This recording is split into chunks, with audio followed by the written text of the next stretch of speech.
Na primavera de 1944, as tropas alemãs que estavam no norte da França começaram a receber avisos sobre movimentos inimigos do outro lado do canal. As ordens eram precisas: cuidar das defesas do Muro Atlântico. Foram revisadas trincheiras, reforçados pontos-chave, colocados canhões, instaladas armadilhas. Os chefes sabiam que um ataque viria, mas ninguém dizia quando nem por onde. No amanhecer do 6 de junho, o assalto começou. O bombardeio vindo do mar e do céu foi constante. As linhas de comunicação foram rompidas. As unidades que deviam se mover não receberam permissão a tempo. Os grupos ficaram sozinhos. Os soldados alemães aguentaram sem reforços, sob fogo contínuo, sem ajuda vinda do ar. As defesas caíram uma após a outra. Alguns grupos lutaram até ficarem sem balas. Outros foram cercados. Em poucos dias, toda a frente começou a se romper. Os que conseguiram escapar enfrentaram a retirada, os ataques sem pausa, o cerco, o aprisionamento ou a morte.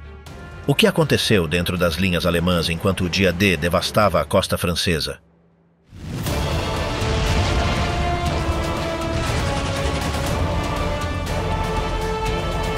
Guardas noturnas na costa do Somme. No pequeno casario de Molière-Daval, ao sul do estuário do Somme, o soldado Heinrich Böll escrevia para sua esposa quase todos os dias. Sua única distração era redigir e esperar a resposta. Eles se levantavam perto do meio-dia, comiam, faziam exercícios, reforçavam as trincheiras e, a partir das 10 da noite, faziam turnos de 4 horas para vigiar o mar. Böll já estava há 3 anos entre postos na França, antes em Cap Gris-Nez e agora neste estuário. A rotina era repetitiva, a espera constante os desgastava. Se ao menos uma vez víssemos os ingleses cara a cara, seria algo diferente desta espera eterna, escreveu em agosto de 1943.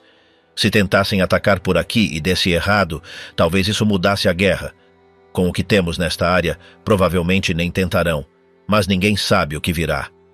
Durante quase 4 anos, soldados como ele viveram tranquilos na França, longe do fronte oriental, do deserto africano ou das montanhas italianas. Mas na primavera de 1944, sabiam que isso estava para acabar. As placas estavam em toda a costa. Em menos de meio ano, 500.000 obstáculos foram instalados, feitos com madeira ou metal, e mais de 6 milhões de explosivos. Nos penhascos, os ninhos de metralhadoras estavam unidos por trincheiras e centenas de quilômetros de arame. Atrás, bunkers de concreto com canhões pesados e mais metralhadoras.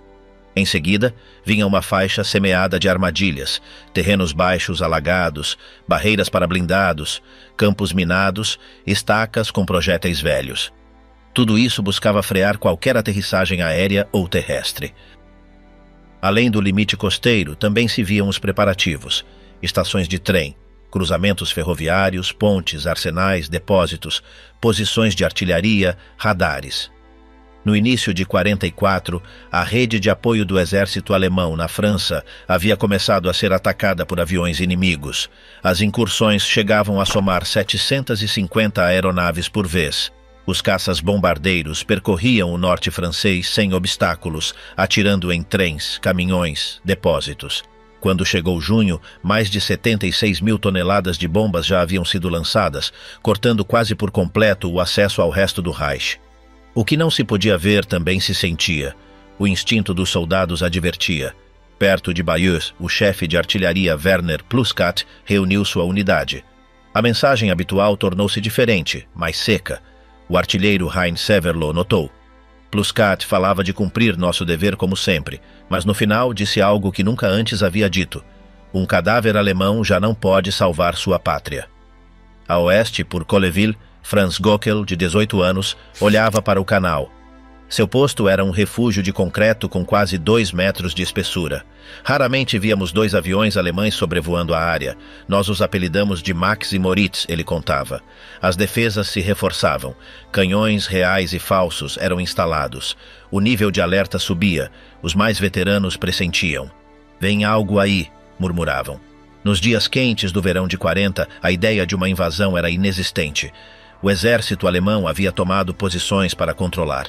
100 divisões, 10 delas blindadas, dominavam o oeste. Parecia que nada podia pará-los. "Com esta vitória, a tarefa do exército aqui está completa", diziam os comandantes.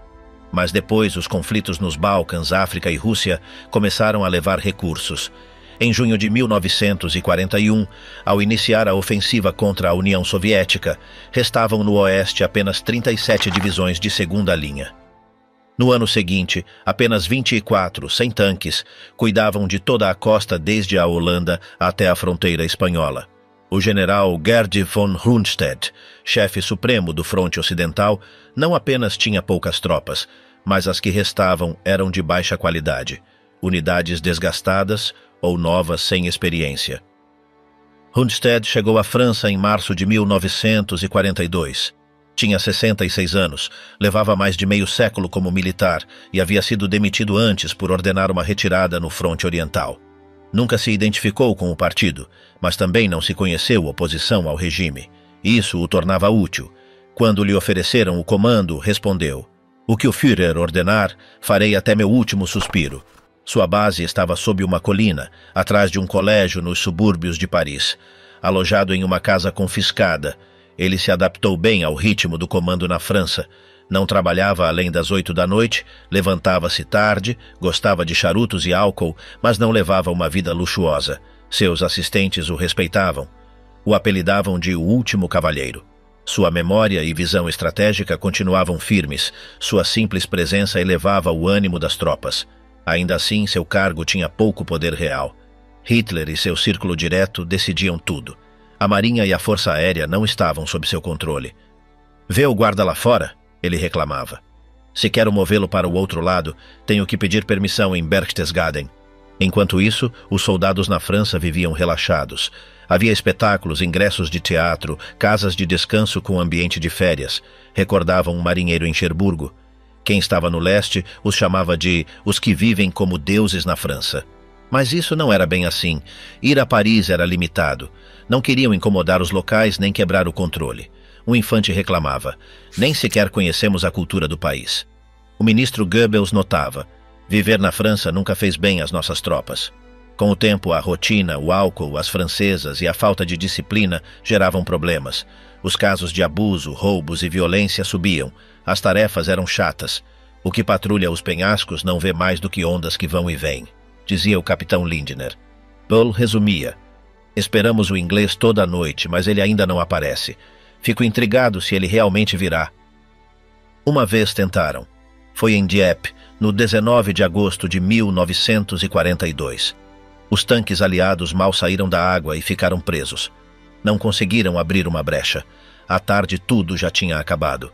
Um oficial alemão viu como eles se retiravam entre fumaça. "Em nossa área chegaram milhares de prisioneiros, todos canadenses, jovens, fortes", ele anotou. Entre os restos, montes de mortos e feridos. Em uma lancha, os 40 tripulantes tinham explodido com um só impacto. Flutuavam restos, cadáveres, pessoas lutando para sobreviver. Em Paris, a celebração aconteceu. A operação inimiga foi esmagada em pouco mais de 9 horas, gabou-se o comando alemão. Naquela mesma noite, Hitler recebeu o relatório. Já não resta nenhum inglês armado no continente. Haviam perdido 33 barcaças, 106 aviões, 28 tanques, um destroyer. De 5.000 canadenses, apenas 2.200 voltaram. Do lado alemão, contavam-se uns 600 feridos ou mortos. O chefe do Estado-Maior, Kurt Zeitzler, chegou no dia seguinte e viu cadáveres por toda parte. "Dieppe parece Dunkerque", ele resumiu. Desde antes desse ataque, Hitler já pensava em levantar um muro de concreto na costa. Chamou-o de Muro Atlântico. Queria uma barreira impenetrável que também motivasse suas tropas. Em agosto de 42, explicou o plano. "É preciso evitar de qualquer maneira uma segunda ofensiva aliada. Uma parede que impeça qualquer entrada será construída. Esse muro teria 15.000 fortins, 10.000 só na França. O mais valioso é a vida dos alemães. Vale mais gastar em concreto do que em sangue", ele disse. Mas construir algo assim levava tempo. O prazo do Führer, maio de 43, era impossível. A organização Todt, encarregada de obras, calculou que com sorte poderiam construir 6.000 posições. No muro ocidental, era designado um operário para cada metro. Neste novo muro, apenas 1 a cada 7. Ainda assim, começaram a construir. Já existiam 5.000 estruturas. Em meados de 43, havia mais de 8.000. Trabalhavam cerca de 250.000 operários. Foram erguidos pontos fortificados com canhões, metralhadoras, trincheiras, arame farpado, armadilhas para tanques. A imprensa vendia como a muralha mais forte da história. Um escudo de aço e cimento que protege os valores da Europa, diziam. Von Rundstedt tinha outra opinião. Pura fachada. Para ele, esse muro aguentaria um dia no máximo. Hitler acreditava que resistiria a um mês inteiro. Rommel contra todos. O plano que ninguém quis seguir. Rommel começou o ano transformando suas ideias em ordens. Sua visita ao Paço de Calais o convenceu de que o inimigo devia ser detido exatamente onde pisasse. O momento mais difícil para eles é ao tocar a terra. É preciso detê-los ali mesmo, ele insistia. Por isso, as praias deviam se tornar armadilhas. Foram cravadas estacas com minas, estruturas de aço e concreto foram afundadas para quebrar as barcaças, e explosivos foram preparados nos caminhos. Mas para Rommel, isso não era suficiente. O marechal propunha que toda a faixa costeira, de 5 a 6 quilômetros para dentro do continente, se convertesse em uma linha contínua de obstáculos. Campos minados, posições de metralhadoras, peças antitanque, morteiros, canhões pesados. Segundo sua avaliação, naquele momento, o inimigo ganharia. Mas se lhe dessem mais alguns meses, ele poderia detê-lo. Se tivermos tempo, conseguiremos detê-los, ele escreveu. O problema mais urgente era o controle do céu. A aviação alemã já quase não existia na França. Seu chefe, o marechal Hugo Sperle, tinha sua base em um castelo nos arredores de Paris. Há 4 anos vivia cercado de luxos. Hitler reclamava. Ele só pensa em almoçar. O assessor naval de Rommel admitia que Sperle entendia bem a situação, mas não oferecia soluções. Para Rommel, o que ele viu foi decepcionante. O plano da Luftwaffe era se dispersar antes do ataque aliado. Eles se moveriam para pistas improvisadas por toda a França, Bélgica e oeste alemão. Aeródromos falsos seriam criados, e quando a invasão começasse, todos voltariam para a área. Göring dizia assim: nenhum avião ficará na Alemanha, todos irão para o fronte. Enquanto isso era planejado, o ambiente entre os comandantes alemães era de confronto. Rommel não tinha autoridade direta sobre muitas das divisões, e sua visão colidia com a de outros chefes. Para ele, as tropas deviam estar coladas à costa. Para o alto comando, as forças deviam se manter mais atrás, prontas para contra-atacar. Rundstedt apoiava esta última ideia. Ele dizia que se tudo fosse colocado à beira-mar, o inimigo varreria tudo com sua artilharia naval. Rommel pensava o contrário. Ele acreditava que se o inimigo conseguisse se instalar, já seria impossível tirá-lo. Queria impedi-lo desde o primeiro minuto. O general Geir von Schweppenburg, no comando do grupo de tanques, também estava em desacordo com ele. E havia outro fator: Hitler. Só ele tinha a última palavra para mover os blindados. Ninguém mais podia autorizá-los. Na prática, os tanques não podiam ser usados sem sua permissão direta. Isso anulava qualquer iniciativa rápida. Em abril, Hitler convocou todos os comandantes para Berchtesgaden. Rommel defendeu sua ideia de defender a praia. Rundstedt e Geir insistiram na necessidade de manter as reservas móveis longe do alcance do bombardeio naval. Hitler, como sempre, os ouviu e não decidiu nada. No final, ordenou dividir os tanques, a metade com Rommel, a outra com o alto comando. E ele continuaria tendo o controle final sobre todos. Essa divisão deixou todos insatisfeitos. Ninguém podia agir com rapidez. O sistema era lento, burocrático, centralizado. Rommel se frustrava. A ordem era clara. Em caso de invasão, era preciso esperar que Hitler aprovasse o uso de cada tanque. Assim, cada minuto perdido jogaria contra. No 5 de junho, Rommel viajou para casa para o aniversário de sua esposa. Tinha previsto voltar no 7, mas não conseguiria a tempo.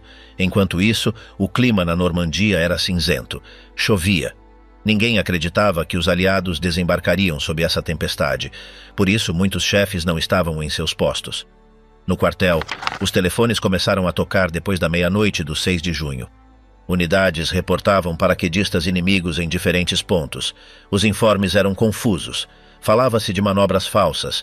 Acreditava-se que era uma distração. Mas nas primeiras horas da manhã, a realidade ficou clara. Em frente às costas, milhares de barcos inimigos se alinhavam. O bombardeio naval começou. As defesas alemãs foram sacudidas sem pausa. O barulho era ensurdecedor. As linhas de comunicação foram rompidas. Ninguém sabia bem o que ocorria em cada setor. As primeiras ordens do alto comando demoraram horas. Os tanques que estavam longe da praia não se moveram. Ninguém se atrevia a agir sem o aval do Führer. Quando o avanço foi permitido, já era tarde. As forças aliadas tinham tomado as praias. No centro do comando alemão, o desconcerto reinava. Rundstedt pediu autorização para lançar todos os tanques. Disseram-lhe para esperar. O mesmo ocorreu com outras unidades. Perdeu-se tempo. Enquanto isso, os soldados no fronte se defendiam como podiam, sem reforços, sem apoio aéreo, apenas com o que tinham em mãos. Rommel soube do ataque quando ainda estava em sua casa. Imediatamente ele retornou. Chegou ao quartel ao entardecer. Já era tarde demais. O inimigo tinha conseguido desembarcar. A linha costeira havia sido superada. Durante os dias seguintes, Rommel tentou reorganizar a defesa. Ele percorreu as áreas atingidas. Falou com os oficiais. Tentou levantar o moral, mas o dano já estava feito. As forças aliadas tinham estabelecido uma base firme. Tinham trazido milhares de homens, veículos, armas. A Luftwaffe continuava ausente. Não havia aviões para contra-atacar. A marinha alemã também não intervinha. Os soldados do fronte estavam sozinhos. Os relatórios que chegavam eram desesperadores. Muitas unidades tinham sido destruídas. Outras estavam presas. O inimigo avançava pouco a pouco, mas sem parar. Rommel entendia que, sem controle do céu nem reforços constantes, a batalha estava perdida. Mas ninguém o escutava. Continuavam esperando ordens de Berlim. A cadeia de comando se tornava mais lenta a cada dia. Enquanto isso, os aliados continuavam a trazer mais tropas. O marechal pedia uma retirada tática. Propôs abandonar áreas insustentáveis. Mas Hitler o rejeitava. Dizia que era preciso resistir a cada metro, que ninguém devia ceder terreno, que qualquer retrocesso era uma traição. Essa rigidez condenou muitas unidades à destruição. Rommel via como o fronte desabava, tentou convencer seus superiores, mostrou dados, mapas, relatórios, mas ninguém reagia. O comando continuava apegado à ideia de uma contraofensiva. Ainda falavam em empurrar o inimigo para o mar. Mas os fatos mostravam outra coisa. A cada dia, as baixas aumentavam. As linhas alemãs encurtavam. Os recursos se esgotavam. As tropas estavam no limite. Rommel sabia que a batalha pela França tinha sido perdida nos primeiros dias de junho, por falta de rapidez, por não dar liberdade de ação a seus comandantes, por manter um sistema de decisões lento, rígido e centralizado. Assim, o plano de Rommel ficou sepultado pela desconfiança, pela lentidão e pelo medo de agir sem permissão. Ele havia projetado uma defesa baseada em rapidez e antecipação, mas o alto comando escolheu a espera. Quando quiseram reagir, já era tarde demais. Presos no concreto, a armadilha do Panzer imóvel. Gustav Winter tinha começado a guerra em uma unidade de tanques.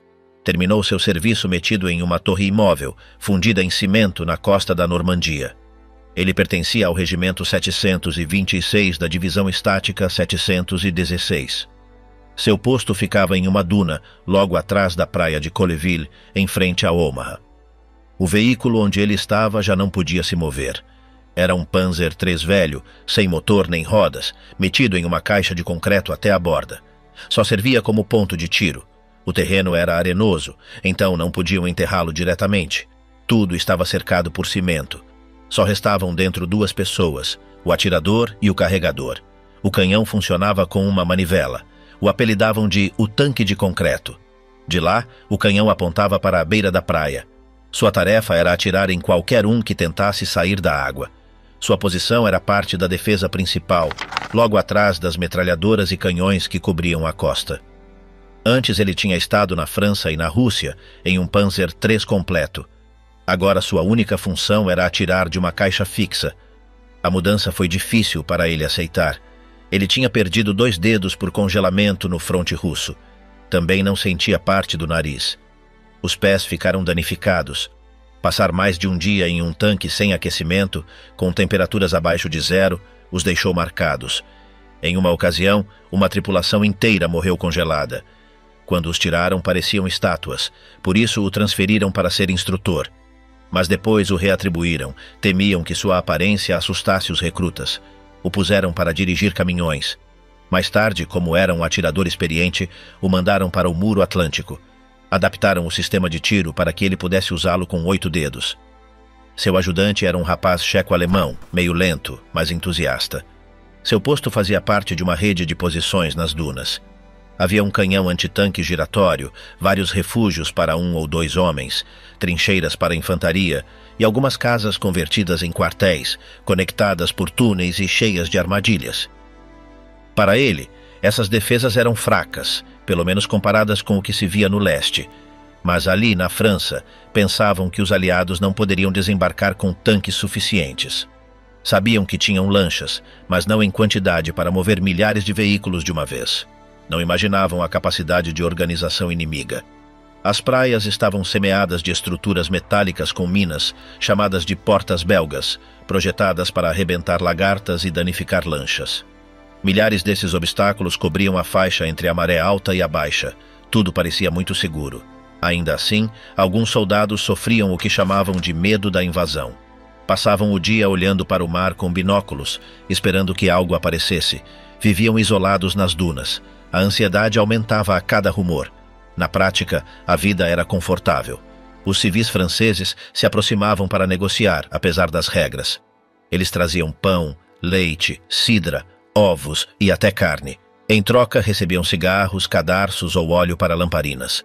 Também caçavam gaivotas e coelhos. Seus refúgios estavam cheios de comida e bebida. Os oficiais revistavam e levavam uma parte.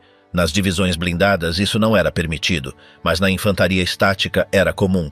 O contato com os franceses era cordial. Muitos reclamavam dos bombardeios aliados. Alguns odiavam de Gaulle, o chamavam de traidor. Muitos insultavam os ingleses com fúria. Outros simplesmente viviam alheios à guerra. Diziam que os camponeses franceses sabiam tanto do mundo quanto os de qualquer outro país. Winter, que vinha de Berlim, se considerava informado. Havia soldados que tinham filhos com mulheres locais. Quando isso acontecia, as mulheres eram enviadas para uma casa na retaguarda, gerenciada por freiras, onde as crianças nasciam. O lugar era conhecido como a Casa dos Filhos. Havia muitos bebês alemães franceses lá. Já tinha acontecido o mesmo na guerra anterior. Uma história correu entre eles. Um colega que supostamente tinha um filho nessa casa soube que o lugar tinha sido atingido por uma bomba aliada. Várias crianças morreram. Desde então, esse soldado ficou obcecado em matar inimigos. Dizia que os culpados eram os americanos. Ninguém soube se a história era verdadeira. Winter também sentia raiva. Vários de seus familiares tinham morrido em bombardeios em Berlim. E muitos de seus camaradas compartilhavam essa raiva. Sentiam que os aliados ocidentais os estavam distraindo da luta real, a do leste. Hoje já não se pensa assim, mas naquele momento, muitos viam isso como uma traição.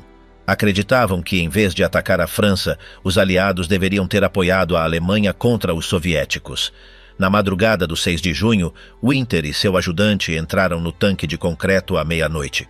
Assumiram o turno. Ouviam-se aviões, mas não se via nada. Supuseram que era outro bombardeio comum. A torre era ampla, sem motor, vazia por dentro. Tinha um canhão de 50 milímetros e uma mira telescópica. Também tinha binóculos montados para ver o mar. Havia lua, via-se pouco, mas não era estranho. Quase nunca se via movimento. Em todo esse tempo, quase não tinham visto barcos, nem aviões. A marinha alemã não tinha grandes navios nesse trecho. Eles estavam acostumados ao vazio. Por volta das 5 da manhã, seu oficial passou montado a cavalo. Ele era veterano da guerra anterior e se sentia orgulhoso de seu cavalo austríaco. Ele os advertiu que havia atividade estranha com planadores mais a leste. Pediu máxima atenção. Eles viram sinalizadores no céu. Depois, aviões cruzando as nuvens. Não tinham defesa aérea por perto, a não ser um único canhão antiaéreo pequeno atrás. Winter começou a se sentir exposto. O vento trazia um mau pressentimento. Às 5h15, a claridade aumentou. Não se viam barcos ainda, apenas clarões no horizonte. Ele pensou que eram mais sinalizadores. Então chegaram os primeiros impactos. Explosões enormes. As paredes do tanque vibravam. Era fogo naval, algo que nunca tinham vivido ali. Os canhões dos barcos atiravam sem parar. Cada impacto era sentido como um golpe no estômago. O rapaz checo se jogou no chão, chorando. Tinha apenas 17 anos. Nunca tinha estado em combate. Winter gritou para ele se levantar. mas o rapaz não reagia. As bombas continuavam a cair. Pedaços de metal batiam na torre, a fumaça entrava pelas fendas. Depois o bombardeio pareceu se afastar para o interior. Winter abriu um pouco a escotilha. A paisagem era um desastre. Um bunker estava destruído. Havia crateras por toda parte. A areia ardia. O canhão antitanque continuava de pé. Seu operador levantou uma bandeira verde, o sinal de que continuava operacional. Esse era o soldado que tinha perdido seu filho. Com a luz do dia, ele viu o que vinha pelo mar. Uma linha interminável de barcos, parecia uma parede de aço. Também centenas de aviões passavam sobre eles. Ele não podia ouvi-los porque estava atordoado, mas sentia a vibração do ar. Era como se todo o céu tremesse. Os caças desceram, atiraram rajadas contra sua posição. As balas danificaram a torre. Se voltassem, os destruiriam, mas eles foram para o sul. A fumaça cobria tudo. Ele mal conseguia ver. Seu companheiro continuava no chão. Quando o ar se clareou um pouco, ele olhou novamente. Agora sim ele via os transportes se aproximando. Eram lentos. Alguns explodiam ao tocar em minas. Uma lancha explodiu e se partiu. Outra perdeu sua rampa e os soldados caíram na água. Alguns botes pegaram fogo. Havia corpos flutuando. E ainda não tinham tocado a terra. O bombardeio voltou. Desta vez mais perto. Já não se podia ver nada. Só fumaça, barulho, fogo. Eles continuavam presos no tanque, sem saber se ganhavam ou perdiam. As horas passavam. O inimigo já estava na praia. Mas de sua posição, não podiam fazer nada além de esperar. Winter sabia que as tropas na linha de frente eram em sua maioria russos que tinham mudado de lado. Ele sentia pena por eles. Estavam presos igual a ele. Interior da praia. O combate a curta distância. À medida que o fogo naval atingia as defesas costeiras, as barcaças aliadas se aproximavam com lentidão. Muitas eram alcançadas por explosivos enterrados na areia. Outras sofriam impactos das posições alemãs. Algumas explodiam antes de chegar. A água começava a se encher de destroços, corpos, fumaça e metal em chamas. Em um ponto perto de Vierville, o cabo Franz Mahler, de seu posto de observação, descreveu que nunca tinha visto tantos barcos juntos. Ele dizia que era impossível contá-los. Só conseguia distinguir uma linha contínua de embarcações no mar, atirando sem parar em direção à costa. Ele se encontrava em uma casa reforçada, usada como posto de vigilância. Estava cercado por minas, arame e outras armadilhas. Do telhado ele podia seguir o movimento dos barcos, embora a maior parte do tempo a fumaça cobrisse tudo. Em seu diário, escreveu que o primeiro pensamento que lhe veio foi que naquela manhã ele ia morrer. Perto dali, em um posto da Polícia Militar Alemã, o sargento Oskar Kellner contava que ao ouvir os primeiros estrondos, sua unidade saiu correndo para os abrigos. Não sabiam se eram aviões ou barcos, só ouviam explosões muito fortes e o zumbido de projéteis passando por cima. Vários homens ficaram feridos pelas ondas de choque, sem contato direto com os impactos. Sua seção tinha a tarefa de vigiar cruzamentos de estradas e controlar os acessos. Mas o caos os superou. Não tinham informação. Ninguém os avisava de nada. As comunicações tinham sido cortadas. Os oficiais repetiam que era preciso esperar por ordens. Enquanto isso, o céu estava cheio de aviões, o mar cheio de embarcações e a terra tremia. Ao norte de Colleville, em uma trincheira perto da praia, o soldado Karl Horst Dreher se encontrava entrincheirado com seu pelotão. Às 6 da manhã, começaram a ver silhuetas humanas saindo do mar. Primeiro só se notavam sombras borradas. Depois distinguiram capacetes e mochilas. As rajadas de metralhadora começaram. Dreher atirou sem parar. Ele dizia que o recuo da arma e o barulho o faziam esquecer de todo o resto. Os aliados continuavam a chegar. Apesar das baixas iniciais, continuavam avançando pela areia. Eles se cobriam entre os obstáculos. Outros caíam antes de chegar à costa. Alguns se arrastavam pela água com o equipamento molhado e a roupa rasgada. Das posições alemãs, tudo parecia se mover lento, como uma massa interminável de soldados. Dreher disse que a fumaça e o barulho impediam de saber se estavam cercados. Sentiam que atiravam sem ver. Às vezes, suas balas atingiam a água. Outras vezes, viam alguém cair. Não sabiam se era efeito de seus tiros ou de uma explosão próxima. Mais a leste, em uma casa ocupada por infantaria alemã, o cabo Wilhelm Trost e seu grupo defendiam uma interseção que dava para a praia. Tinham janelas reforçadas, com seteiras para fuzis. Quando os primeiros soldados aliados passaram correndo em frente à casa, começaram os disparos a curta distância. Trost contava que podia ver os rostos deles. Alguns gritavam, outros atiravam sem mirar. Vários eram feridos e caíam no chão. De dentro, os alemães atiravam cada vez que viam uma figura se mover. Um de seus companheiros, sem sair de seu posto, esvaziou 5 carregadores. Ele nunca soube se tinha acertado alguém. Um dos paraquedistas aliados ficou preso entre a casa e uma sebe. Ele tentou lançar uma granada, mas foi atingido antes.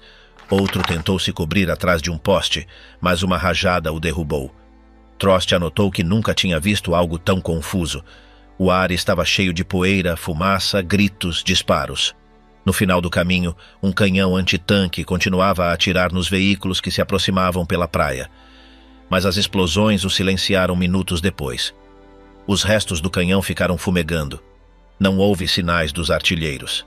Em outro ponto, um pelotão de artilharia leve tentava mover um canhão de 75 milímetros para uma posição melhor. Estavam empurrando-o entre vários homens quando um projétil caiu perto. A onda da explosão os jogou no chão. 2 não se levantaram. O resto se retirou sem o canhão. Mais atrás, nas estradas internas, os reforços tentavam avançar, mas a aviação aliada bloqueava cada tentativa. Cada coluna que saía a descoberto era bombardeada. Alguns veículos ficavam envoltos em chamas sem sequer terem chegado ao fronte. Os sobreviventes se dispersavam pelos campos, sem saber para onde ir. Um oficial do batalhão 316 escreveu que tudo o que tinham ensaiado nos treinamentos não servia para essa situação. Que nenhuma ordem se mantinha vigente por mais de 10 minutos. Que cada seção lutava sozinha, sem saber o que as outras faziam. Que a única coisa que podiam fazer era resistir até esgotar a munição. Os franco-atiradores alemães se moviam entre os destroços de casas, buscando posições elevadas. De lá, tentavam frear o avanço inimigo. Alguns conseguiam fazer vários disparos antes de serem detectados. Mas assim que um observador aliado os localizava, toda a área era varrida com fogo de morteiros ou lança-chamas. Um deles, o cabo Reinhard Kocher, se escondia no campanário de uma igreja destruída. Ele carregava um fuzil com mira óptica. Nas primeiras 2 horas, ele fez pelo menos 12 disparos. Depois, um grupo de soldados britânicos localizou sua posição e usou um lança-granadas para reduzi-la. Kocher morreu dentro do campanário, enterrado sob os escombros. No mar, os barcos continuavam a atirar. As posições alemãs nos penhascos não aguentavam mais. As explosões quebravam as estruturas de concreto. Muitos soldados morreram sem sair de seus bunkers. Outros ficaram enterrados pelos desabamentos. Não houve evacuação. Ninguém os ajudou. À tarde, vários pontos da defesa já tinham sido tomados. As forças aliadas tinham superado a areia e entravam nos povoados próximos. Ali, os combates continuavam casa por casa. Os alemães se entrincheiravam em quartos e porões, mas o inimigo trazia mais homens, mais armas, mais veículos. Em uma rua de Saint-Laurent-sur-Mer, um grupo de soldados alemães foi cercado dentro de uma moradia. Eles não quiseram se render. Os aliados lançaram bombas incendiárias. Os gritos dos que estavam lá dentro foram ouvidos durante minutos. Depois, tudo ficou em silêncio. Ao anoitecer, as forças alemãs já não controlavam o litoral. As linhas estavam partidas. As comunicações não existiam. Muitos comandantes estavam mortos ou desaparecidos. As tropas ficavam sozinhas, presas entre o inimigo e o mar. O que começou como uma espera interminável terminou em um caos absoluto. As defesas de anos foram superadas em questão de horas. Os que tinham jurado resistir até o fim agora tentavam sobreviver em um terreno que já não lhes pertencia. Comandos afundados, decisões que nunca chegaram. Nas primeiras horas do 6 de junho, o quartel de Rundstedt, em Saint-Germain-en-Laye, continuava sem receber informação clara. As linhas estavam colapsadas, só chegavam relatos isolados. O rádio transmitia caos. As mensagens eram curtas, confusas e repetitivas. Ninguém sabia quantas praias estavam sob ataque, nem se a ofensiva era total ou uma distração. Rundstedt, marechal-maior do Oeste, não tinha controle direto sobre todas as unidades. Muitas tropas respondiam a outras chefias. Algumas estavam sob as SS, outras no comando de Rommel. Algumas nem sequer respondiam a ninguém naquele momento. Cada divisão agia por sua conta, com o que tinha. Havia comandantes que não receberam nenhuma ordem em todo o dia. O principal problema foi o controle dos blindados. Os tanques de reserva estavam distribuídos entre Rommel, Geier von Schweppenburg e o próprio Hitler, mas ninguém tinha autonomia para movê-los. A ordem para liberar os blindados devia vir diretamente do quartel do Führer. E naquele momento, Hitler dormia. Durante as primeiras 5 horas do ataque, os oficiais do alto comando tentaram se comunicar com Berlim. Perguntavam se podiam mover suas unidades. Ninguém respondia. Não se atreveram a agir por conta própria, temiam represálias se errassem. Assim, centenas de tanques ficaram parados enquanto o inimigo avançava. Quando Hitler acordou, ao meio-dia, já era tarde. As praias estavam sob controle aliado. Os relatórios chegavam atrasados. Falava-se de paraquedistas, barcos, bombardeios. O Führer, surpreso, exigiu detalhes.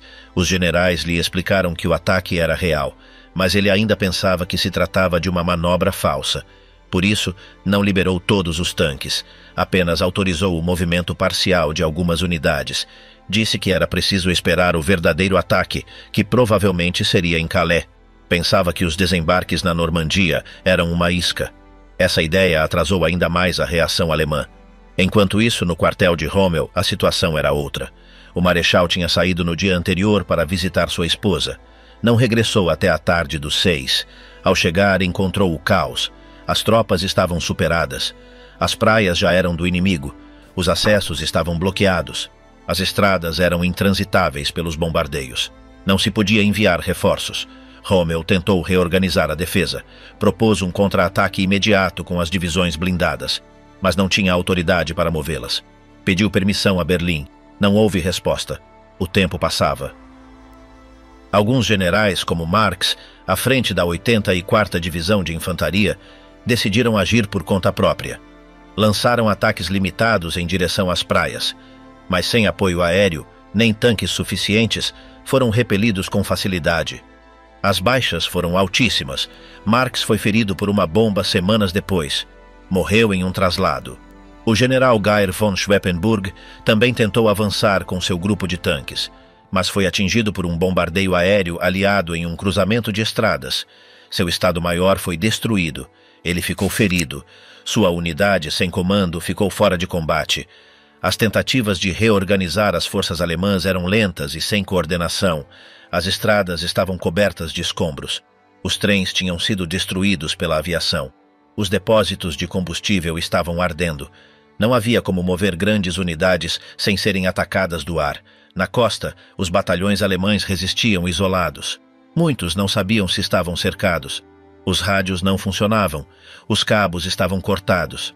Alguns pelotões acreditavam que ainda controlavam seus setores quando já estavam superados por completo. As mensagens que chegavam a Berlim eram contraditórias. Umas falavam de resistências bem-sucedidas, outras pediam ajuda desesperada. Hitler continuava esperando a invasão principal em Calais. Não acreditou que a Normandia fosse o lugar definitivo. Isso paralisou qualquer reação centralizada. Rommel, frustrado, escreveu à sua esposa: "Os bombardeios não cessam. As ordens chegam tarde. Tudo o que propus não foi levado em conta. Ainda assim, é preciso resistir." Ele se movia constantemente entre as frentes. Reunia comandantes, revisava mapas, tomava decisões locais. Mas sem liberdade para mover grandes unidades, todo esforço era mínimo. A aviação alemã havia desaparecido do céu. Os pilotos que ainda restavam estavam em campos distantes, não tinham combustível. Não havia peças de reposição. Apenas alguns caças agiam de forma isolada e eram superados em número e capacidade pelos aliados. A Luftwaffe já não tinha peso no campo de batalha. A marinha alemã também não apareceu. A maioria de seus barcos estava no Báltico ou afundada. Apenas alguns submarinos operavam no canal, mas os aliados dominavam o mar. Seus navios lançavam fogo constante sobre as posições alemãs. Cada tentativa de cruzar ou se aproximar era destruída. Em terra, os soldados alemães resistiam como podiam. Usavam casas, ruínas, trincheiras. Alguns se disfarçavam de civis. Outros se perdiam no campo. Havia pelotões que já não sabiam a quem respondiam. As divisões perdiam contato com seus regimentos. Os regimentos perdiam suas companhias. Em Paris, o general Speidel, chefe do Estado-Maior de Rommel, falava com desespero. Dizia que estavam combatendo sem informação, que o inimigo usava todas as formas de guerra modernas enquanto eles estavam paralisados pela burocracia, que cada decisão levava horas e que já não se podia mudar o rumo. Hitler mantinha suas posições, ordenou que cada ponto fosse defendido, que não se cedesse terreno, que qualquer retrocesso era traição. Rommel pedia para ajustar o fronte, retroceder a linhas mais sustentáveis, mas foi ignorado. Foi ordenado que se resistisse até o último homem. Nas semanas seguintes, as divisões alemãs na Normandia foram se desintegrando. As baixas eram impossíveis de substituir. O inimigo avançava com milhares de homens novos a cada dia. Eles levavam equipamentos modernos, comida, armas, veículos. Os alemães retrocediam sem apoio.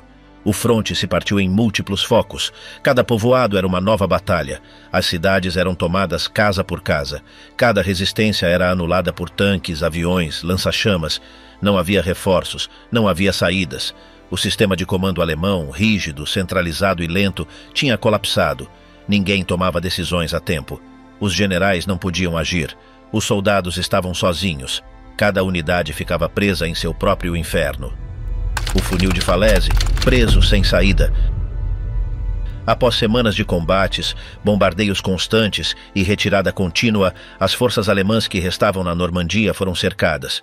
O inimigo tinha conseguido o que Rommel temia desde o primeiro dia: cortar as rotas de escape e fechar o cerco. O ponto crítico foi Falaise. O corredor entre essa cidade e Argentan se tornou a última via para sair do cerco. Milhares de soldados alemães, junto com veículos, armas e cavalos, tentavam cruzá-lo em alta velocidade, mas os aliados já o tinham detectado. Do ar, os aviões inimigos patrulhavam sem descanso. Cada movimento no terreno era atacado com fogo direto. As colunas alemãs ficavam presas entre as árvores, nas estradas, no meio da poeira e dos cadáveres. Não havia como avançar rápido. Tudo estava bloqueado. As unidades alemãs se misturavam sem ordem. Tropas de infantaria, tanques danificados, cozinhas móveis, caminhões carregados com feridos, peças de artilharia, até carroças civis, tudo em uma fila interminável tentando fugir pela única via aberta. Mas o corredor se tornava cada vez mais estreito. Testemunhas descreviam que não se podia caminhar sem pisar em corpos. Havia cavalos desmembrados, caminhões ardendo, soldados mortos sentados, ainda com os olhos abertos. O cheiro era insuportável. A terra tremia com cada bomba. O céu nunca esteve limpo. O sargento Erwin Müller, sobrevivente do cerco, contava que seu pelotão demorou mais de 6 horas para avançar 2 quilômetros. De tempos em tempos, alguém era atingido por estilhaços. Não sabiam de onde vinha.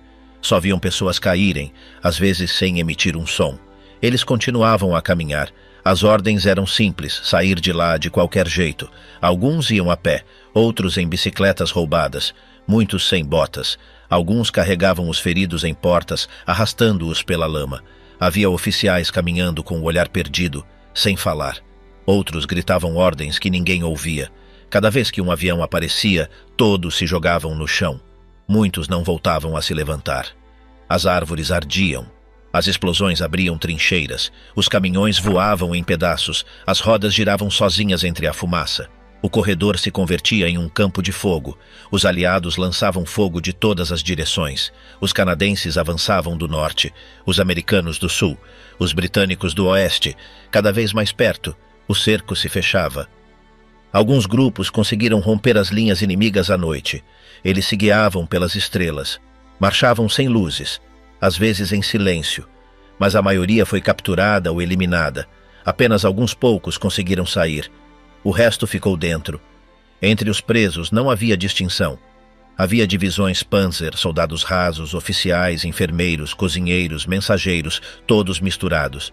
Ninguém sabia a quem obedecer. Alguns queimavam documentos. Outros enterravam insígnias. Muitos se rendiam com as mãos para o alto. O tenente Friedrich Weber relatava que durante 3 dias não comeram nada. Bebiam água de poças. Dormiam entre mortos. Os sapatos grudavam na lama misturada com sangue. A roupa cheirava a fumaça. As armas ficavam sem munição. Só restavam facas, pás, punhos. A artilharia aliada não parava. Bombardeavam por turnos.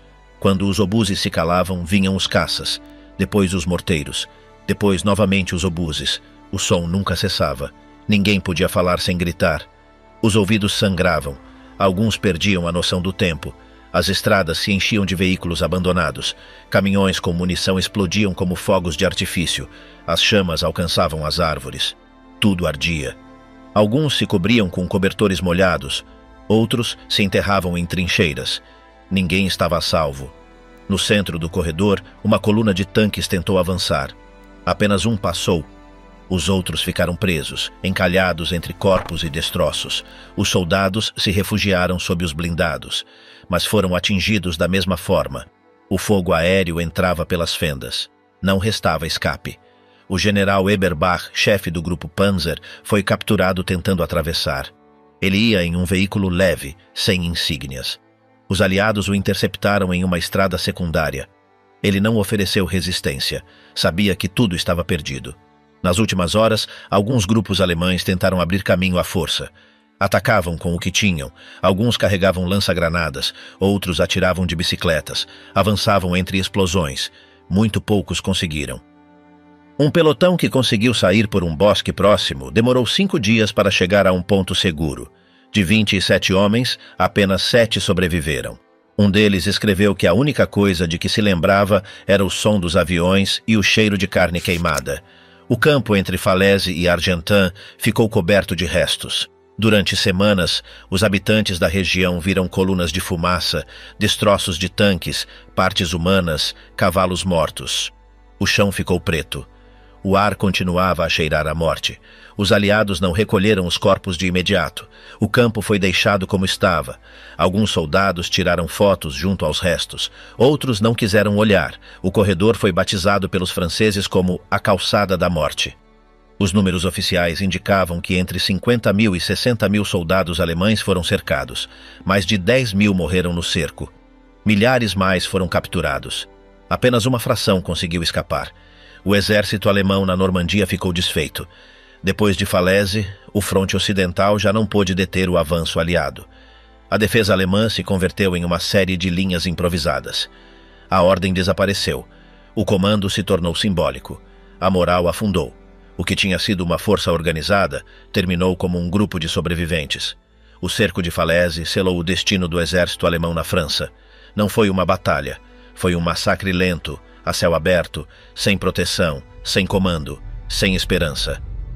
Cativos sem comando, os dias seguintes à rendição. Após o colapso na Normandia, milhares de soldados alemães ficaram nas mãos aliadas. Muitos se entregaram com as mãos para o alto. Outros foram capturados entre escombros. Alguns caminhavam sem rumo, buscando onde se render. As divisões tinham deixado de existir como estruturas. Só restavam grupos isolados. Nas estradas rurais, colunas de prisioneiros avançavam a pé. Eles vestiam o que tinham no corpo. Alguns descalços, outros com ataduras improvisadas. Os rostos cobertos de poeira. Muitos feridos. Outros em estado de choque. Marchavam em silêncio, vigiados por guardas armados. Não sabiam para onde iam. Os aliados improvisaram campos de detenção. Alguns eram cercas levantadas em campos abertos. Outros, pátios cercados com arame. Não havia instalações, nem sombra. Os soldados dormiam no chão, cercados por arame farpado. Eles se alimentavam com rações mínimas. Alguns passaram dias sem água potável. Um oficial aliado escreveu que os prisioneiros alemães pareciam fantasmas, magros, sujos, esgotados. Alguns tinham o olhar perdido. Outros pediam notícias de suas famílias. Muitos choravam ao ver seus camaradas mortos no caminho. Ninguém falava de vitória. Em um campo perto de Bayeux, mais de 5.000 soldados foram agrupados. Não havia banheiros nem assistência médica. Apenas alguns baldes para dejetos. As doenças se propagavam rápido. O calor do verão piorava tudo. Os gritos de dor eram ouvidos dia e noite. Alguns prisioneiros tentaram se organizar. Formaram filas, estabeleceram turnos. Outros se rendiam por completo. Havia homens que não se moviam durante horas. Um soldado francês que ajudava no local contava que a maioria não respondia quando se lhes falava. Como se tivessem desligado o pensamento.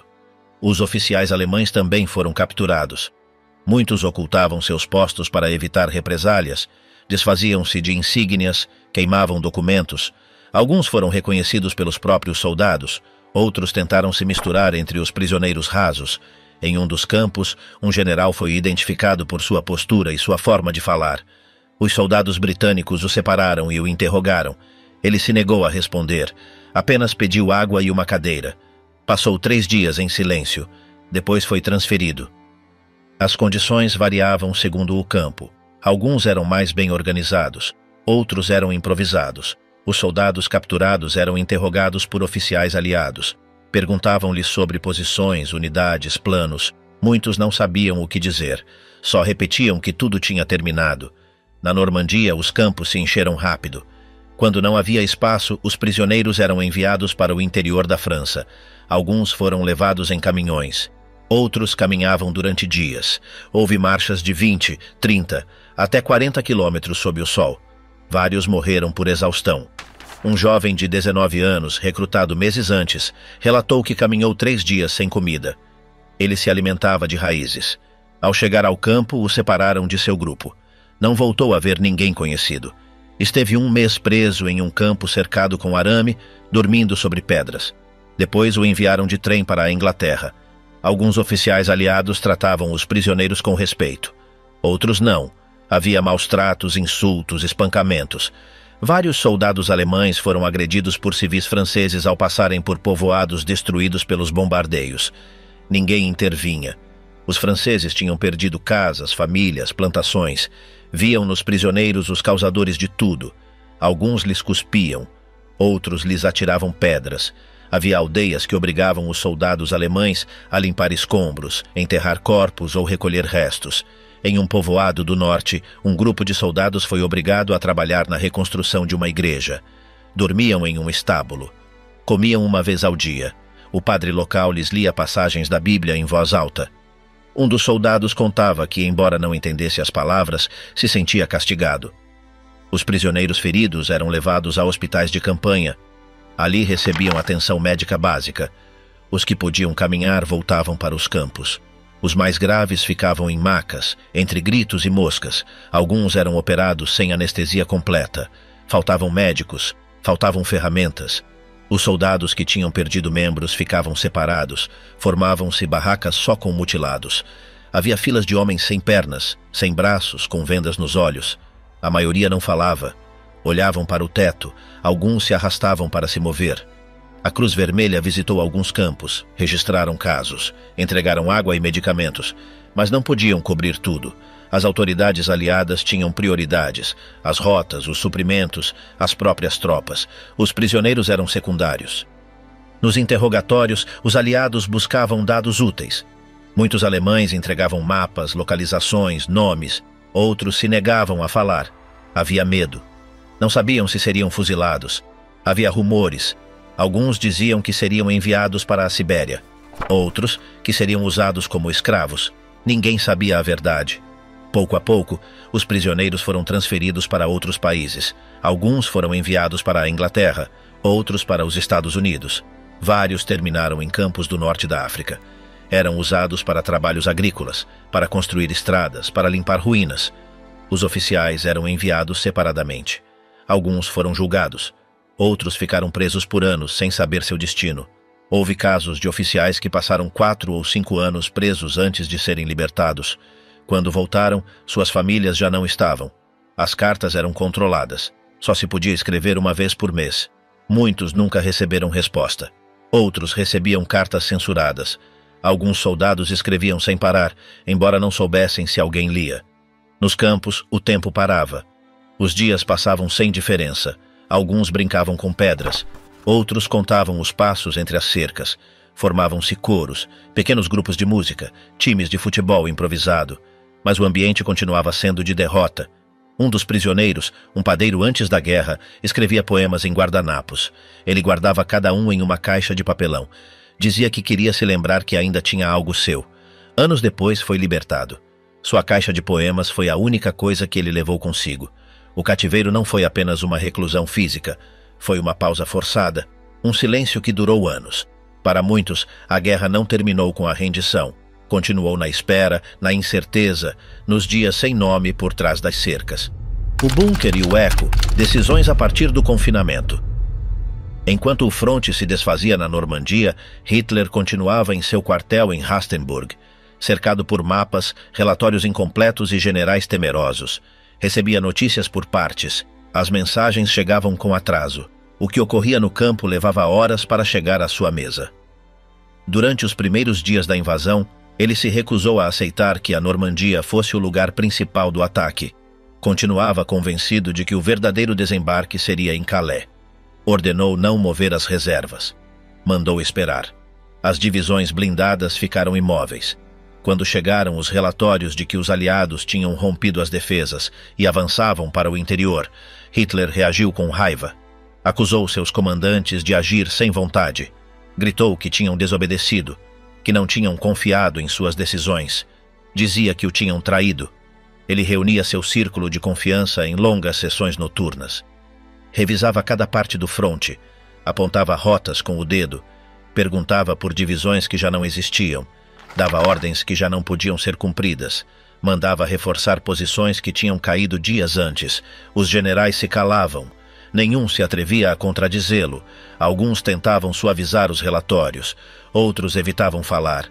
Apenas um ou dois, como Jodl ou Keitel, repetiam suas palavras. Ninguém dizia o que realmente estava acontecendo. Todos temiam sua reação.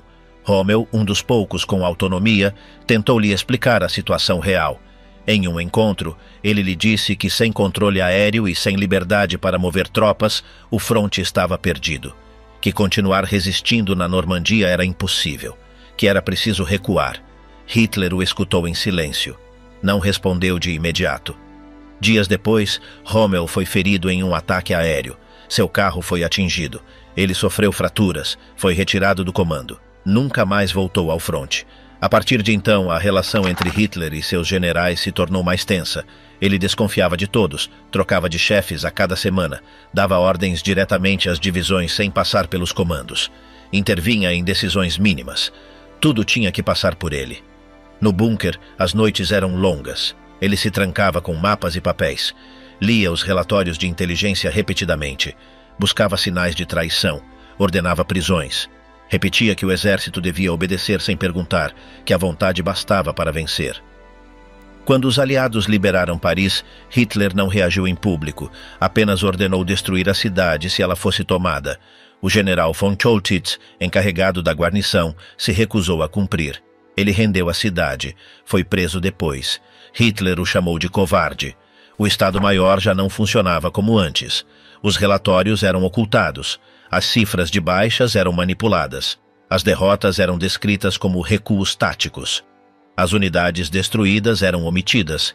Criava-se uma realidade fictícia. À noite, Hitler caminhava sozinho pelos corredores do quartel. Falava com seu cachorro. Repetia frases sobre lealdade e destino. Anotava ideias em guardanapos. Mandava cartas para generais mortos.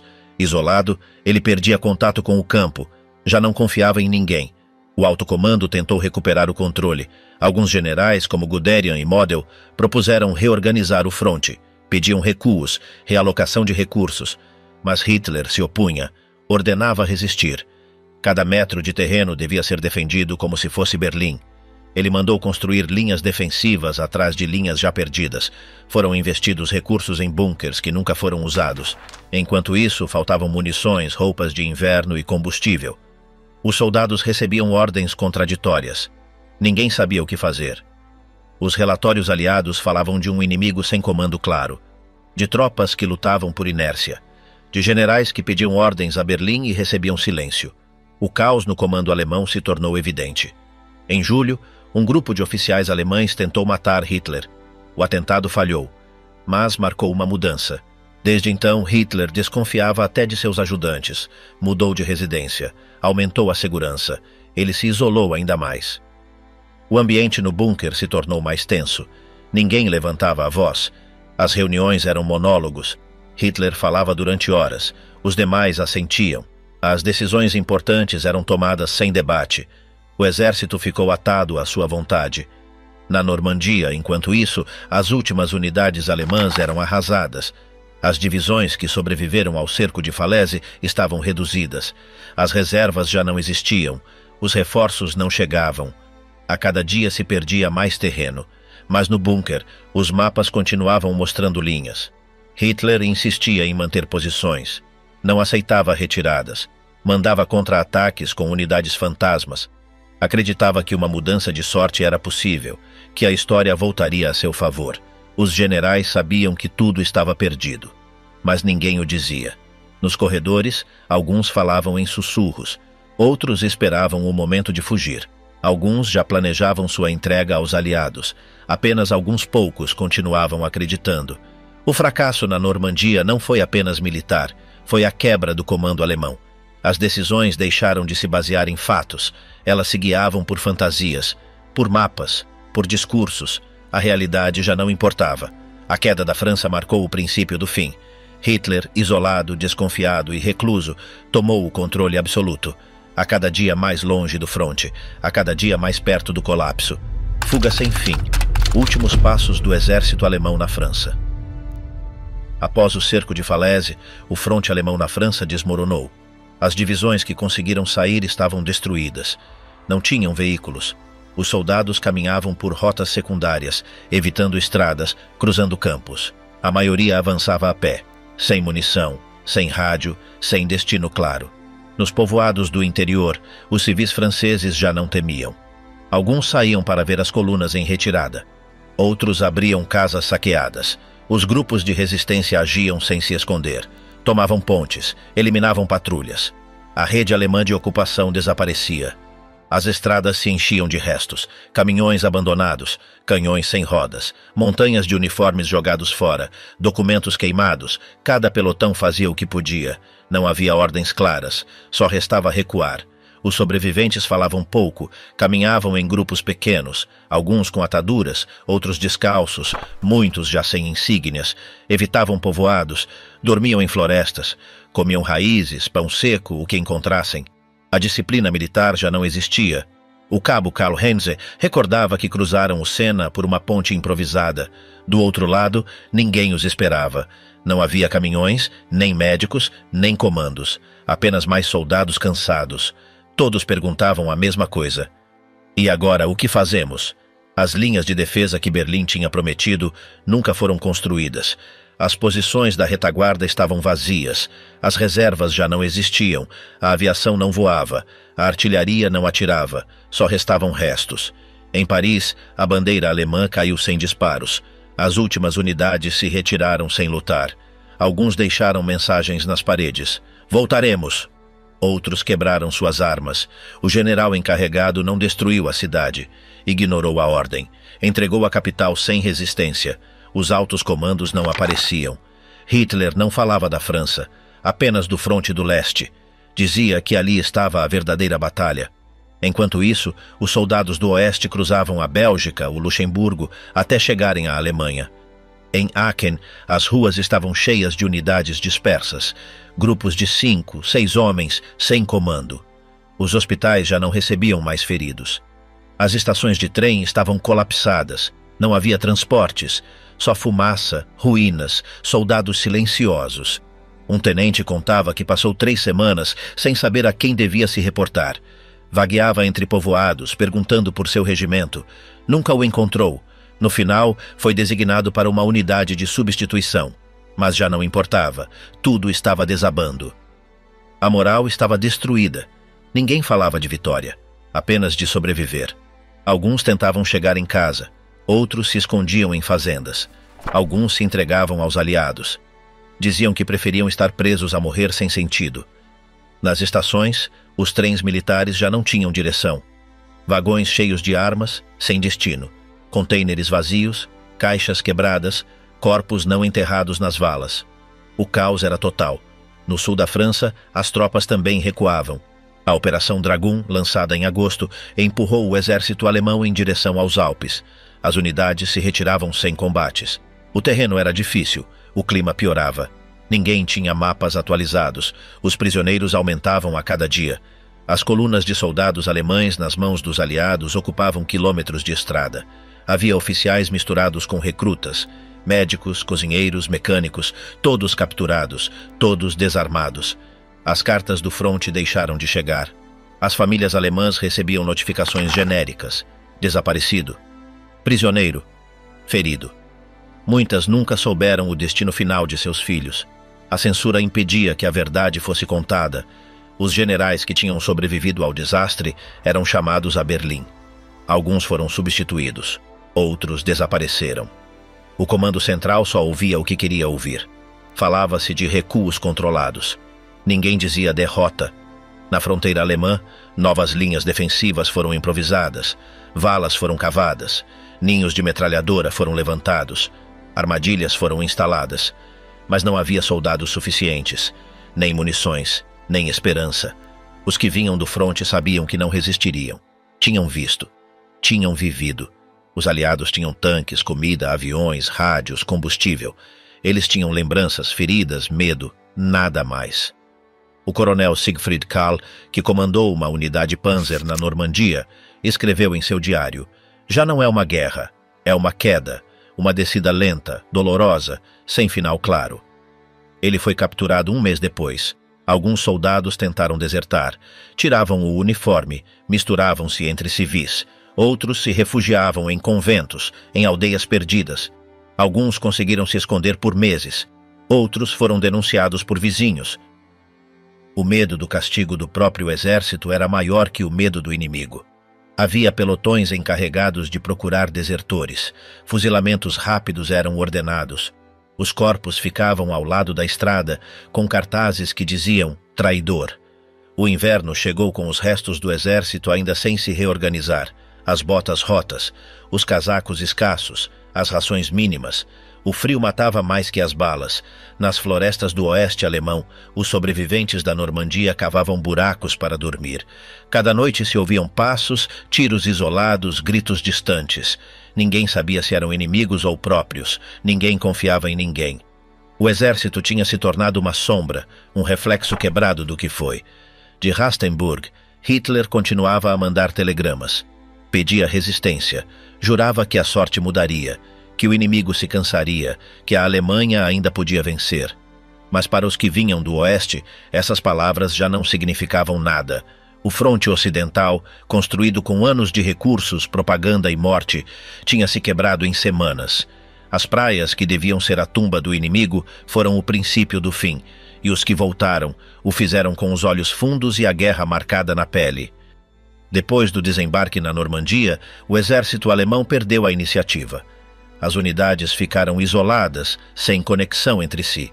As comunicações foram interrompidas desde o primeiro momento e as ordens demoravam tanto para chegar que já não serviam. Os comandos continuavam esperando um ataque em Calais enquanto o verdadeiro golpe avançava pelo oeste. As reservas permaneceram imóveis até que já era tarde. As divisões blindadas não puderam intervir com rapidez e, quando entraram em combate, o inimigo já tinha tomado o controle do terreno-chave. As defesas fixas foram superadas uma a uma. As posições intermediárias foram abandonadas sem substituição. As rotas de escape ficaram colapsadas pelo avanço aliado. Os soldados alemães combateram com o que tinham, isolados, sem cobertura aérea nem reforços. Vários ficaram presos em povoados cercados. Outros foram perseguidos durante a retirada. Os que sobreviveram falaram de esgotamento, desordem, fogo ininterrupto e silêncios longos entre rajadas. Ninguém mencionou vitórias, apenas resistência até que já não houvesse como se sustentar.